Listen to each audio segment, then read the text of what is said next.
Buenas noches, bienvenidos. Hoy hablaremos acerca de la entrevista de evaluación psicodinámica de acuerdo con lo establecido o con lo detallado por Carmen Maganto en el capítulo 9. Para hacer una breve introducción de las personas que estamos aquí, entonces somos María Alejandra Gómez, María Camila López y Lady Muñoz. Somos estudiantes del programa de psicología y vamos a acompañarlos en el desarrollo de esta temática. Para iniciar entonces, como a modo de introducción, queríamos darle la palabra a Alejandra en términos de qué significa que la entrevista sea psicodinámica. Bueno, muy buenas noches, Camila y Lady. Es un gusto compartir este espacio con ustedes. Y bueno, para dar respuesta a tu pregunta, cuando hablamos de que una entrevista es psicodinámica, nos referimos a que esta parte de la idea de que la conducta y los síntomas no aparecen porque sí, sino que expresan un conflicto interno. Desde este enfoque, se puede deducir que el inconsciente juega un papel fundamental y es que muchas de las causas del malestar no son totalmente conscientes para esta persona. Es más por eso que el síntoma no se entiende como algo que hay que eliminar, sino como una manifestación del conflicto intrapsíquico. Por último, para dar como conclusión a esta respuesta, podríamos decir que es sumamente importante no solo escuchar lo que nos dice el paciente, sino poder entender cómo lo está expresando y qué tipo de vínculo establece con el entrevistador, porque todo eso también nos puede comunicar al momento de la entrevista. Bueno, como un ejemplo que vemos muchas veces en ciertas entrevistas o en la práctica clínica, esto se ve con bastante claridad cuando un paciente dice que viene por ansiedad, pero en el modo en que habla, por lo general a veces muestra como esa culpa constante y como el miedo a decepcionar. Por ejemplo, en estos casos, ahí podemos entender que no solo estamos frente como un síntoma aislado, que es la ansiedad, sino como también ante una forma particular de relacionarse y de exigirse, como una es el paciente tendría como esta forma de particular de relacionarse con estas personas y que probablemente también tenga raíces mucho más profundas en su historia de vida. Recogiendo estas ideas, entonces podríamos decir que en la entrevista psicodinámica no solamente se evalúa qué le pasa al paciente, sino cómo se organiza su mundo interno. También recordemos que el fundamento teórico de la psicodinámica viene principalmente de la derivación del psicoanálisis y por tanto enmarca conceptos importantes como el concepto de síntoma, el de trauma y el de todo el desarrollo que se hace de la infancia desde las ideas de Freud. Aquí muy importante también es que enmarcamos de nuevo la estructura psíquica de el consultante, entendiendo que se desarrolla el ello, el yo y el super yo, entendiendo el ello como esa sede de los instintos, el yo como ese mediador de esos instintos en un entorno social y el super yo como ese esquema moral que se desarrolla principalmente a partir de las figuras parentales. Para entender un poco, entonces, en el marco del desarrollo de la entrevista, queríamos preguntarle a Alejandra em, qué es el encuadre de la entrevista psicodinámica. Bueno, eso es una pregunta bastante interesante. Bueno, el encuadre como tal es el marco que organiza la entrevista. Es como en el que delimitamos el tiempo, el espacio, las reglas y los roles. Y se puede decir que este encuadre incluye los aspectos tales como la duración de la sección, la frecuencia, el lugar y el rol activo que ejerce el entrevistador. En este punto también es clave la consigna abierta, que como bien sabemos es lo que invita al paciente a hablar libremente sobre esto que le está preocupando. Y algo que hay que tener presente es que este encuadre no es como una formalidad, sino que más bien es algo que permite observar cómo el paciente se posiciona frente a una figura profesional y frente a un límite. Y Lady, ¿cómo podría complementar el tema de la consigna abierta? Bueno, la consigna abierta en sí, ella nos permite ver cuán espontáneo puede ser el paciente durante la entrevista y también cómo se mueve dentro de ese espacio. Y el encuadre, incluso desde el inicio, pues ya viene generando como una transferencia porque el paciente se posiciona frente a una autoridad y también a un límite, que era lo que decía la compañera anterior, de lo que se encargaba, de lo que significaba el encuadre. Y ahí, ya que se marca como un límite y se crea como o se deja clara la relación que hay entre los dos, que no es cualquier tipo de relación, y se deja un poco claro cómo se va a llevar la entrevista. Gracias. En ese sentido, entonces, ¿cuál podríamos decir que es el objetivo central de la entrevista? Bueno, el objetivo principal, pues básicamente no es etiquetar rápidamente el problema, sino más bien comprender la estructura de la personalidad. Es poder identificar los conflictos principales y los mecanismos de defensa que entra pues como a utilizar la persona. A partir de esto podríamos formular una hipótesis diagnóstica. Esta es muy importante que siempre sea provisional y abierta para una respectiva revisión. Ok, y podríamos decir, analizando el capítulo 9, que el motivo de consulta y la demanda es lo mismo. No, incluso podemos evidenciar que muchas veces el paciente llega diciéndonos una cosa, pero nos damos cuenta que el verdadero conflicto está un poco más profundo y eso es lo que realmente buscamos entender. Podríamos decir que el motivo manifiesto es lo que el paciente dice que le pasa. Por ejemplo, él puede llegar manifestando que tiene ansiedad o siente tristeza.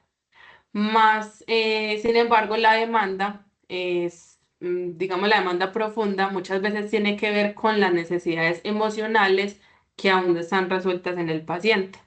Entonces, también se analiza como quién consulta y por qué lo está haciendo en ese momento, porque eso también nos aporta información diagnóstica que es clave. Entendiendo lo que nos acaba de decir Alejandra, no sé si Lady nos puede hablar un poco de ese rol del entrevistador, cómo debería ser ese estilo de comunicación en la entrevista psicodinámica. Bueno, el estilo comunicacional pues nos va a dar muchísima información. Aquí no solamente va a importar qué cuenta el paciente, sino también cómo él organiza su discurso. También se mira cómo construye la narración, si es coherente, si hay rupturas en ellas, si hay contradicciones o si a la hora de hablar presenta rigidez. También aquí observamos si puede poner en palabras lo que siente o si de pronto necesita actuarlo. Y también podemos mirar si su contacto con la realidad, especialmente en situaciones de tensión emocional, cómo la va mostrando durante la entrevista. Aquí un apartado importante respecto al encuadre también de la entrevista psicodinámica es establecer un objetivo claro con el entrevistado y también tener presente que todo el contexto, por ejemplo, la intensidad de las sesiones, por ejemplo, el espacio físico donde se presta la consulta también es importante y es primordial mantenerlo lo más estable posible para que no vaya a interferir en el proceso de la entrevista. Aquí vamos a pasar entonces a otro concepto clave que se desarrolla en el documento y es, hablemos entonces de los mecanismos de defensa que entendemos que vienen desde la teoría del psicoanálisis. Alejandra nos puede contar cómo hacen parte de la entrevista psicodinámica. Así es, Cami. Bueno, los mecanismos de defensa conocemos que son estrategias psicológicas que utiliza la persona de una manera inconsciente y generalmente lo hacen para manejar el conflicto, la ansiedad que le pueda estar generando pues como la situación o el motivo por el que está consultando. Por eso es muy importante durante la entrevista poder observar defensas como la negación, que es cuando la persona tiende a minimizar el problema. Por otro lado está la proyección, que es cuando se atribuye lo otro a lo propio. Está la intelectualización, hablamos más de cuando se manifiestan emociones de forma excesivamente racional, o el acting out, que es como una actuación rápida, y es cuando se actúa en el conflicto en lugar de pensarlo o reflexionarlo. Identificar estos mecanismos de defensa nos va a permitir comprender cómo el yo intenta adaptarse a la realidad. Y Lady nos podría ejemplificar esto en un caso. Bueno, un ejemplo frecuente es el de un paciente que empieza como a relatar situaciones emocionalmente muy intensas, pero que a la vez lo hace como de una forma excesivamente racional. Es como si él nos estuviera explicando un caso que no corresponde al suyo, sino como si estuviera hablando de otra persona. Ahí nosotros podríamos pensar que se está tratando de una intelectualización como un mecanismo de defensa. Esto le permite hablar del conflicto del paciente sin entrar en contacto con el afecto. Este tipo de observaciones durante la entrevista pues nos va a ayudar a comprender cómo el yo intenta protegerse de la ansiedad. Hasta aquí entonces hemos hablado de cómo se debe desarrollar esa entrevista, qué características tiene que tener el entrevistado, pero entendiendo que eso es una relación de dos, aparece el concepto de transferencia y contratransferencia. Alejandra, si nos puedes ampliar respecto de esto. Claro que sí. Bueno, podemos hablar de que la transferencia es esencial porque el paciente tiende a reeditar vínculos pasados, pues trayéndolos como a relación con el entrevistador, es decir, él puede traer sentimientos, expectativas o miedos que tuvieron origen en relaciones tempranas y aparecer en la entrevista actual. Por otro lado, la contratransferencia se refiere más a las relaciones emocionales que surgen en el terapeuta y que si esto se analiza adecuadamente puede convertirse en una fuente muy valiosa de información clínica. Complementando a Alejandra, también hay una amplia importancia en analizar lo que el entrevistador siente. Desde el punto de vista clínico, es fundamental entender a lo que el entrevistador siente durante toda la entrevista. Si presenta sensaciones de incomodidad, si presenta de pronto cansancio, sobreprotección o incluso puede llegar a sentir rechazo. Estas cosas no aparecen al azar, sino que muchas veces están como vinculadas a la forma en que el paciente se relaciona con nosotros. Cuando estas reacciones se analizan y no se actúan, tienden a convertirse en una herramienta diagnóstica para nosotros de gran valor. Escuchando estas ideas, entonces podríamos decir que de acuerdo con lo que leímos de Carmen Maganto, en la entrevista psicodinámica, ¿nosotros intervenimos o solo escuchamos como psicólogos? Bueno, durante la entrevista sí se interviene, pero debe ser de una manera cuidadosa. Aquí podemos utilizar técnicas como la clarificación, que nos podrá servir para ordenar lo que el paciente nos está diciendo, y el señalamiento, que nos va a servir para descartar algo relevante. También podríamos implementar la reformulación, que sería pues como el caso de las devoluciones sobre lo dicho y hacerlo pues como de una manera comprensible.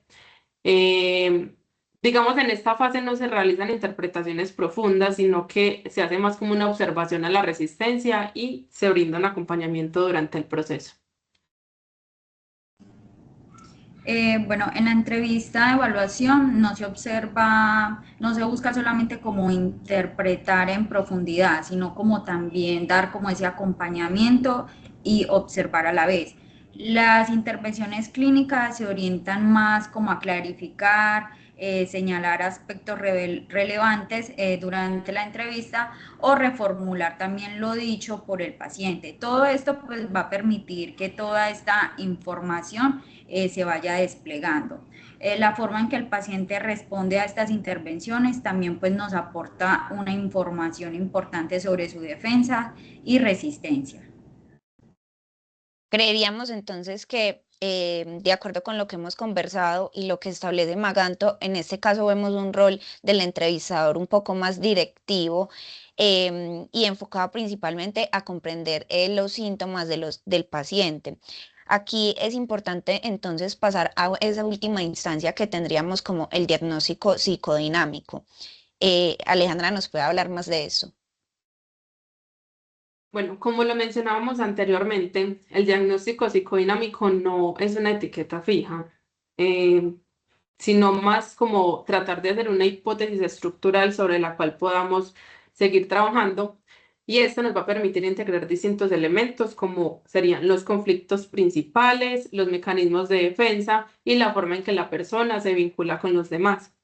Ya a partir de esto, se puede ubicar al sujeto dentro de una organización estructural y al mismo tiempo reconocer su singularidad.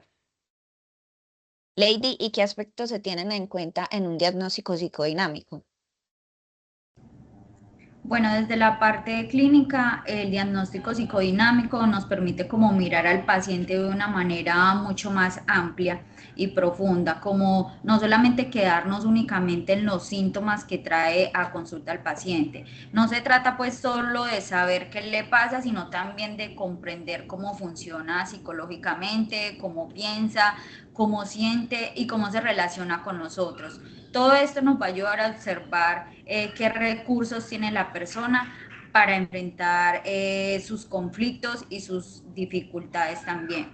Toda esta información es de suma importancia porque orienta el tipo de abordaje que podemos tomar en el caso y también pues proponer y de cierta forma cómo vamos a iniciar el tratamiento.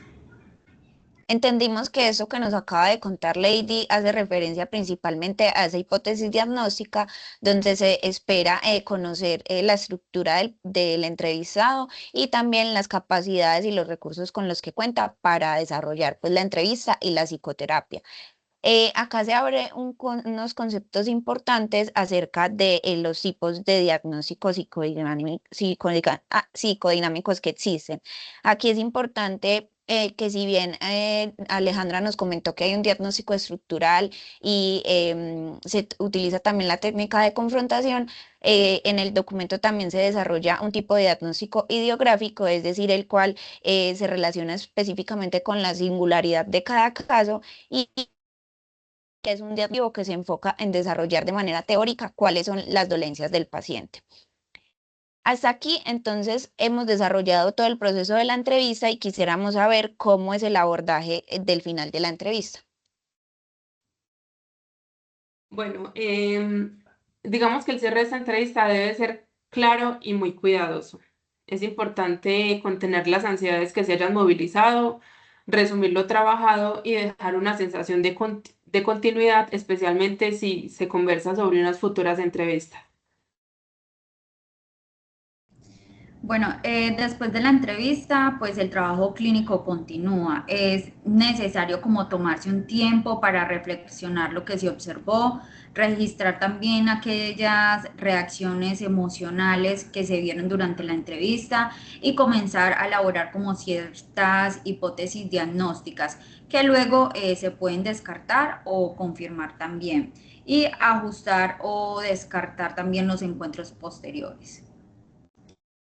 Aquí es importante también establecer al final de esa entrevista eh, cómo se sintió el paciente o el entrevistado y que esa despedida sea cálida, invitando al desarrollo de una sesión siguiente y pues como esa periodicidad establecida desde el principio. No sé, Alejandra, si nos puedes apoyar entonces con tres ideas claves de este, pues o con una idea clave de este desarrollo temático. Claro que sí. Bueno, yo creo que una idea clave es que la entrevista psicodinámica no se limita en buscar síntomas, sino que apunta más a comprender cuál es la estructura psicológica del sujeto. El vínculo terapéutico no es un obstáculo, sino más bien una herramienta diagnóstica, perdón, fundamental.